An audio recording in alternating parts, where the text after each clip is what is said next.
Македонските географски простори секако предодредени за производство на високо квалитетен мед.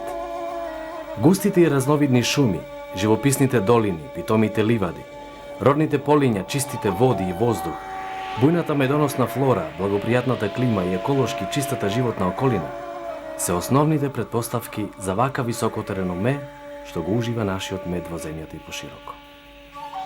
За високите хранливи и лековити својства на овој сладок продукт се знаело уште многу одамна. Него човекот долго време го земал од природата, од дивите пчели, а подоцна со развојот на општеството станува профитабилна стопанска гранка која и денес е актуелна во секојдневното живење на повеќе луѓе. И науката се повеќе покажува интерес за медот, односно пчеларството и воопшто животот на пчелите, чиј свет од поодамна се следи со внимание на љубопитните проучувачи. Посебно нивното семејство, во кое владее апсолутна хармонија, ред и поредок. Во пчелината кошница сите членови се еднакви и секој има конкретни обврски. Само придонесот на поединецот во ваквата средина дозволува одредена хиерархија, на чиј врв се наоѓа матицата, а некаде на дното трутовите. Восхитува тука големата работна дисциплина, чистотата, совршената поделба на трудот, заедничката стратегија и невидената храброст кога треба да се одбрани живеалиштето и она што се наоѓа во него од многобројните непријатели. Овде има многу работа за кои науката не дала целосен одговор. Речиси совршеното извршување на задачите поврзани со мајчинството, градителската умешност, ориентацијата во просторот, меѓусебната комуникација, помнењето на боите, разликувањето на мирисот на цветовите и останатите работи и дава право на пчелата да го носи епитетот најинтелигентно животно. Особено внимание предизвикува пчелината работливост. Педантните статистичари ги забележале за неа и овие податоци. 1 грам нектар ништо не представува за пазарната логика на купувачот. Меѓутоа, за да го собере пчелата тоа количество, треба да слета на околу 125 цветни пупки од црвена детелина, а секоја незина пупка има над 50 мали цветчиња од кои треба да се собере нектарот. Ако сето тоа се помножи, ќе се дојде до една неверојатна бројка од 6,5 до 7.000 посети за да го понесе во кошницата тој толку голем грам мед.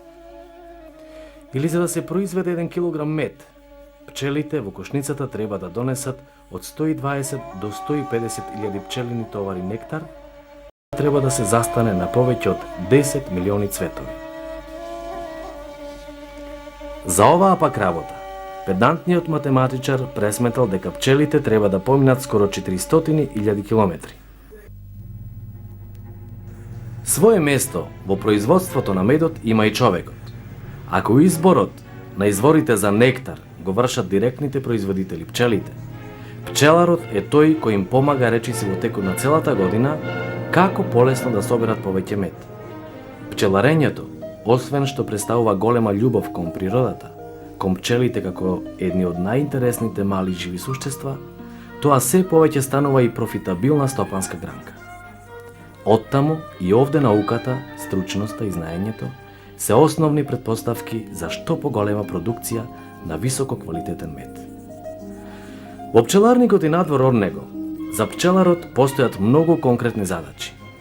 Навистина пчелите се тие кои работат, но неговата задача е да им овозможи да соберат доволно мед за себе и за него.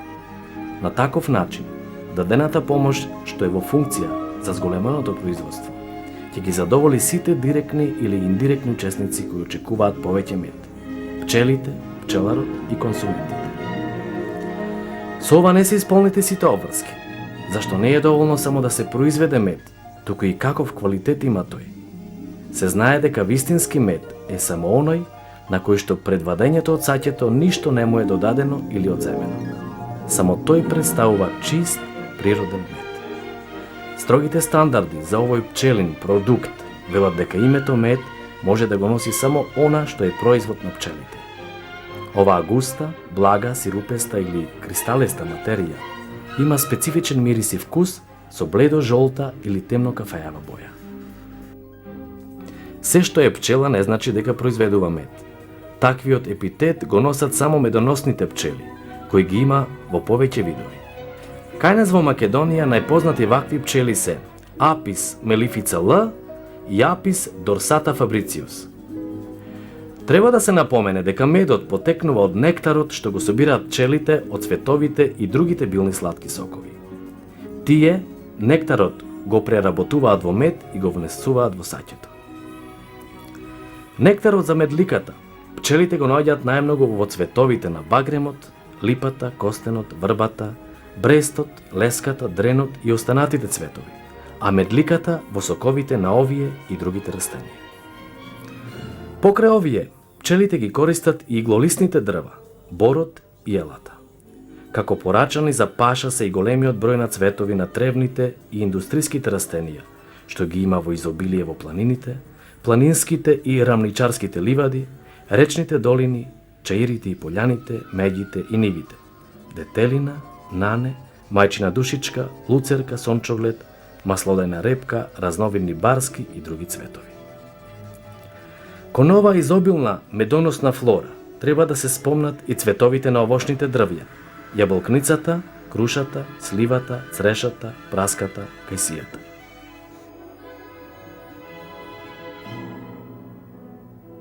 Постојат повеќе поделби на медот.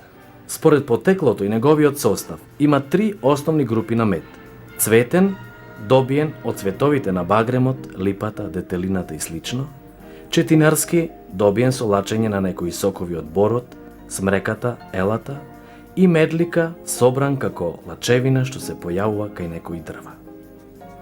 Сите овие сорти на медови имаат своји специфични карактеристики. Така багремовиот мед има прозирна зеленикава или жолтеникава боја, во зависност од времето кога е собиран и местото во кое е растел багремот. Има многу пријатен мирис и вкус. Содржи малку минерали. Багремовите стебла ги има скоро во сите делови од нашата земја. Тие се богат извор на багремовиот висококвалитетен мед, познат и баран и на странските пазари. Многу негови љубители, покрај другите добри карактеристики, го сакаат поради тоа што ретко кристализира, бидејќи содржи поголем процент фруктоза отколку гликоза. Меѓу медовите познат е уште еден производ на пчелите – медлика. Таа потекнува од сладките течности кои ги лачат растенијата и некои организми кои живеат на нив, а се појавуваат во одредени периоди од годината на листовите на разни листопадни зимзелени дрвја – даб, врба, костен, бор, елка и смрека. Обично ја има кога есента е топла и сува, зимата умерено топла, а пролетта рано настапува. Медликата по боја е темно-црвеникава или костенлива, со специфичен пријатен мирис и вкус. Овој посебен вид мед е богат со минерали и не кристализира бргу. Многу е ценет на домашниот и странскиот пазар. Сончогледовиот мед исто така е баран во прометот и трговијата. Кај нас најмногу го има во рамничарските краеви, Пелагонија, Овчеполе, по Вардарјето и во другите полиња каде се одгледува сончогледот како индустријска култура. Има светло-жолта боја и релативно брзо кристализира. Поради богатите сончогледови цветови се добиваат високи приноси. Привлечен е за потрошувачите не само со убавата боја, туку со аромата и вкусот и со достапната цена на пазарот. Од покарактеристичните наши медови, овде би го истакнали костеновиот мед. Препознат лив е по темно-црвеникавата боја, необичната арома и пријатниот вкус во кој се чувствува една незначителна, но привлечна горчливост, која ја сакаат многу љубители на медот. Го има во пределите каде расте костенот, Порече, деловите на Полог и други планински места. Познат е и по тоа што содржи многу минерали и полен. Има многу потрошувачи кои го предпочитаат шумскиот мед. Неговиот разновиден вкус и мирис зависи од видот на пашата, односно грмушките и цветовите. Ако содржи медлика, по боја може да биде темен. Го има во Мариово, под Пелистерието и останатите шумски предели во земјата. На нашите пазари се барани и медовите од детелина и другите ливадски треви, познати под името висока ливада и ниска ливада. Високата ливада е коктел од многубројни и разновидни цветови на лековити билки што ги има во изобилство во планинските ливади, додека во ниската ливада доминира созраниот нектар од повеќе видови детелини. Многу потрошувачи ги привлекува неговиот опоен мирис. И двата меда се вкусни и имаат разновидни бои, од светло-жолти до црвени нијанси кои им даваат привлечен изглед. Овде не завршува списокот на познатите видови македонски медови. Нив ги има многу повеќе. Што се однесува за високите хранливи вредности на медот, може да се каже дека никогаш човекот не ги ставил под сомнение, иако за овие потреби се користел од памтивек. Тој е еден од ретките хранливи материи која луѓето ја користеле за овие, но и за уште многу потреби. Посебно останал незаменлив во современата нутриција и медицина.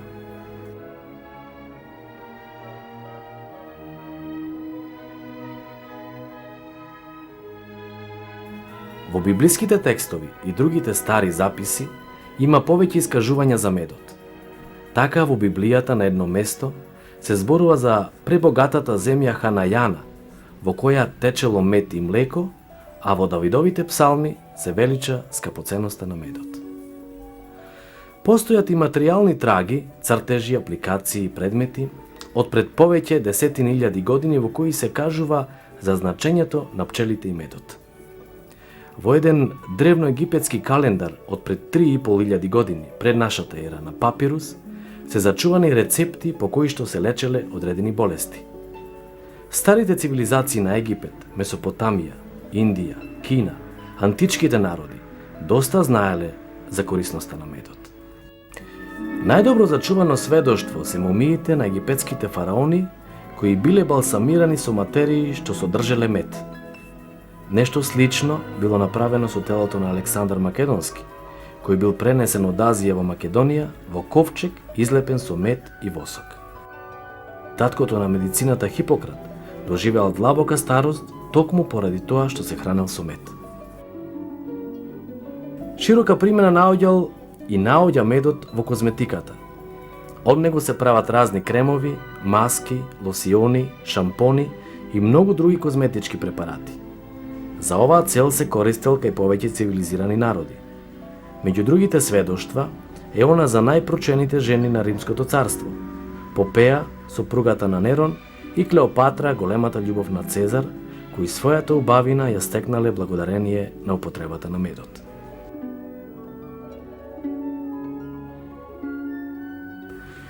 Медот е корисен во организмот бидејќи содржи многу биоактивни материи кои помагаат да се совладаат евентуалните пречки во неговото функционирање.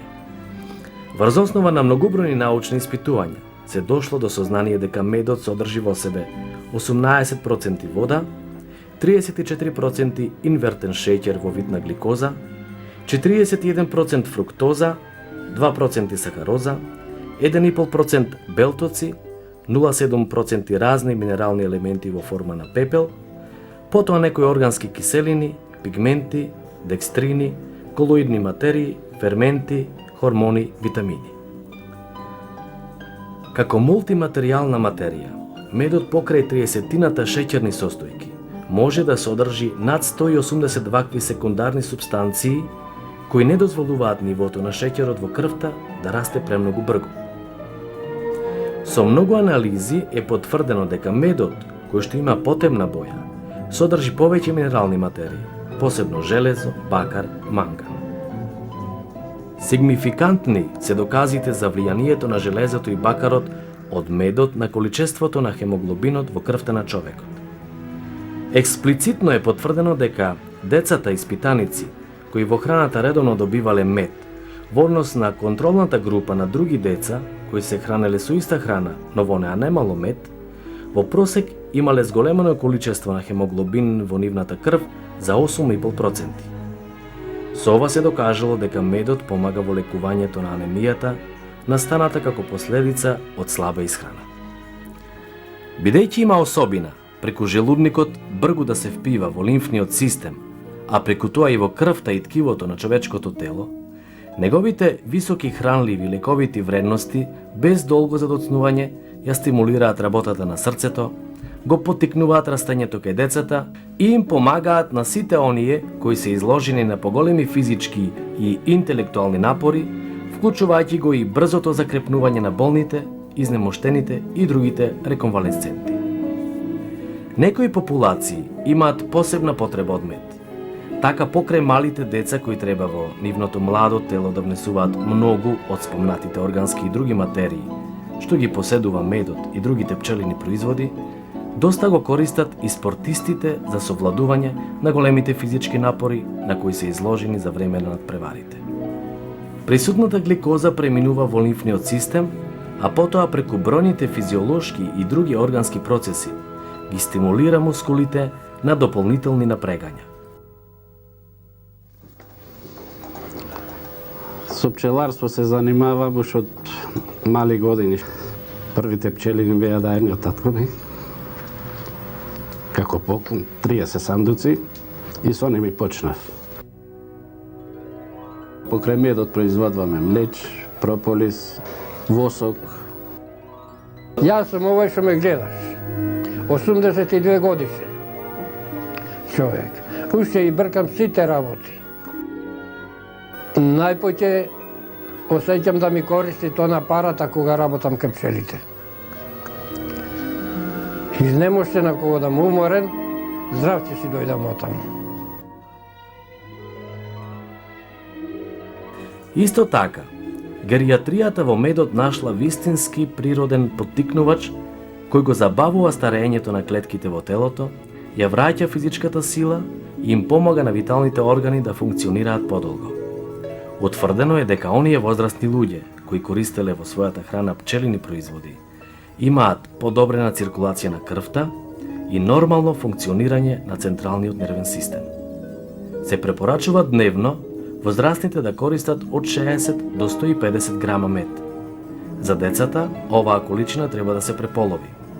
Стручњаците бараат тоа да се прави 1,5 до 2 часа пред јадење или 3 часа после тоа. Нутриционистите велат дека медот е добро да се пие заедно со чај или млеко. Според сознанијата на современата медицина, медот позитивно влијае на заболеното срце бидејќи гликозата служи како основна храна на срцевите мускули. Се смета дека активната материја ацетилхолин ги проширува крвните садови. Присуството на малите, но многу значени количини во медот на железо, бакар и манган, а посебно на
Македонските географски простори секако предодредени за производство на високо квалитетен мед.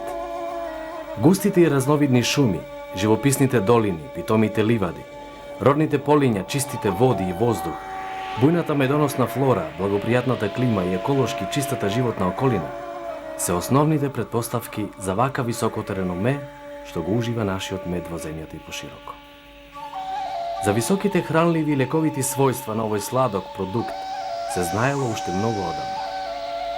Него човекот долго време го земал од природата, од дивите пчели, а подоцна со развојот на општеството станува профитабилна стопанска гранка која и денес е актуелна во секојдневното живење на повеќе луѓе. И науката се повеќе покажува интерес за медот, односно пчеларството и воопшто животот на пчелите, чиј свет од поодамна се следи со внимание на љубопитните проучувачи. Посебно нивното семејство, во кое владее апсолутна хармонија, ред и поредок. Во пчелината кошница сите членови се еднакви и секој има конкретни обврски. Само придонесот на поединецот во ваквата средина дозволува одредена хиерархија, на чиј врв се наоѓа матицата, а некаде на дното трутовите. Восхитува тука големата работна дисциплина, чистотата, совршената поделба на трудот, заедничката стратегија и невидената храброст кога треба да се одбрани живеалиштето и она што се наоѓа во него од многобројните непријатели. Овде има многу работа за кои науката не дала целосен одговор. Речиси совршеното извршување на задачите поврзани со мајчинството, градителската умешност, ориентацијата во просторот, меѓусебната комуникација, помнењето на боите, разликувањето на мирисот на цветовите и останатите работи и дава право на пчелата да го носи епитетот најинтелигентно животно. Особено внимание предизвикува пчелината работливост. Педантните статистичари ги забележале за неа и овие податоци. 1 грам нектар ништо не представува за пазарната логика на купувачот. Меѓутоа, за да го собере пчелата тоа количество, треба да слета на околу 125 цветни пупки од црвена детелина, а секоја незина пупка има над 50 мали цветчиња од кои треба да се собере нектарот. Ако сето тоа се помножи, ќе се дојде до една неверојатна бројка од 6,5 до 7.000 посети за да го понесе во кошницата тој толку голем грам мед. Или за да се произведе 1 килограм мед, пчелите во кошницата треба да донесат од 120 до 150.000 пчелини товари нектар, треба да се застане на повеќе од 10 милиони цветови. За оваа пак работа, педантниот математичар пресметал дека пчелите треба да поминат скоро 400.000 километри. Своје место во производството на медот има и човекот. Ако изборот на изворите за нектар го вршат директните производители пчелите, пчеларот е тој кој им помага речиси во текот на целата година како полесно да соберат повеќе мед. Пчеларењето, освен што представува голема љубов кон природата, кон пчелите како едни од најинтересните мали живи суштества, тоа се повеќе станува и профитабилна стопанска гранка. Оттаму и овде науката, стручноста и знаењето се основни претпоставки за што поголема продукција на високо квалитетен мед. Во пчеларникот и надвор од него, за пчеларот постојат многу конкретни задачи. Навистина пчелите се тие кои работат, но неговата задача е да им овозможи да соберат доволно мед за себе и за него. На таков начин, дадената помош што е во функција за зголеменото производство, ќе ги задоволи сите директни или индиректни учесници кои очекуваат повеќе мед. Пчелите, пчеларот и консументите. Со ова не се исполните сите обврски, зашто не е доволно само да се произведе мед, туку и каков квалитет има тој. Се знае дека вистински мед е само оној на кој што пред вадењето од саќето ништо не му е додадено или одземено. Само тој представува чист природен мед. Строгите стандарди за овој пчелин продукт велат дека името мед може да го носи само она што е производ на пчелите. Оваа густа, блага, сирупеста или кристалеста материја има специфичен мирис и вкус со бледо жолта или темно кафеава боја. Се што е пчела не значи дека произведува мед. Таквиот епитет го носат само медоносните пчели, кои ги има во повеќе видови. Кај нас во Македонија најпознати вакви пчели се Апис мелифица Л и Апис дорсата фабрициус. Треба да се напомене дека медот потекнува од нектарот што го собираат пчелите од цветовите и другите билни сладки сокови. Тие нектарот го преработуваат во мед и го внесуваат во саќето. Нектарот за медликата пчелите го наоѓаат најмногу во цветовите на багремот, липата, костенот, врбата, брестот, леската, дренот и останатите цветови, а медликата во соковите на овие и другите растенија. Покрај овие, пчелите ги користат и иглолистните дрва, борот и елата. Како порачани за паша се и големиот број на цветови на тревните и индустриските растенија, што ги има во изобилие во планините, планинските и рамничарските ливади, речните долини, чаирите и полјаните, меѓите и нивите, детелина, нане, мајчина душичка, луцерка, сончоглед, маслодајна репка, разновидни барски и други цветови. Кон ова изобилна медоносна флора треба да се спомнат и цветовите на овошните дрвја, јаболкницата, крушата, сливата, црешата, праската, кајсијата.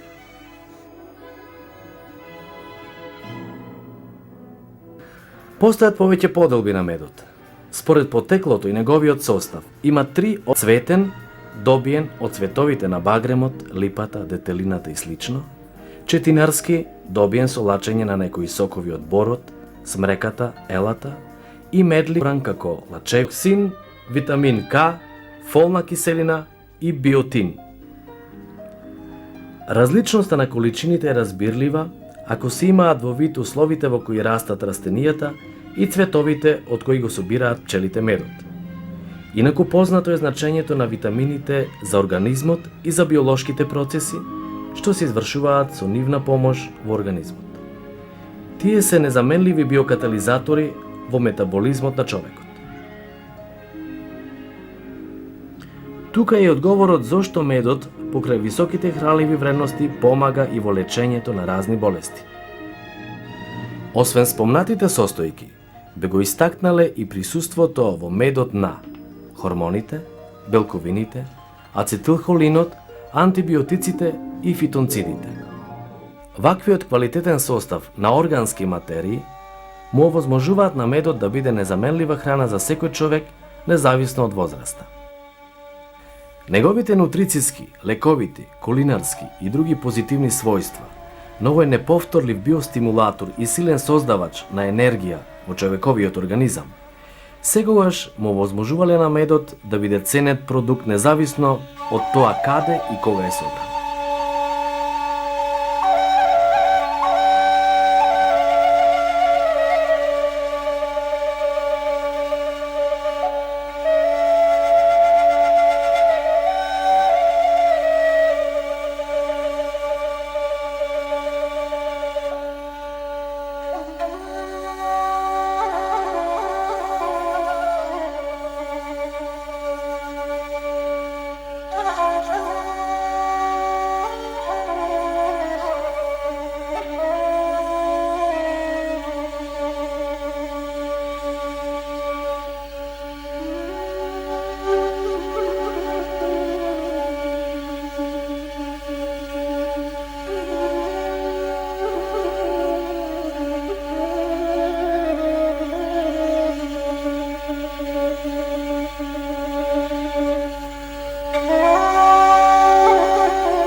Thank you.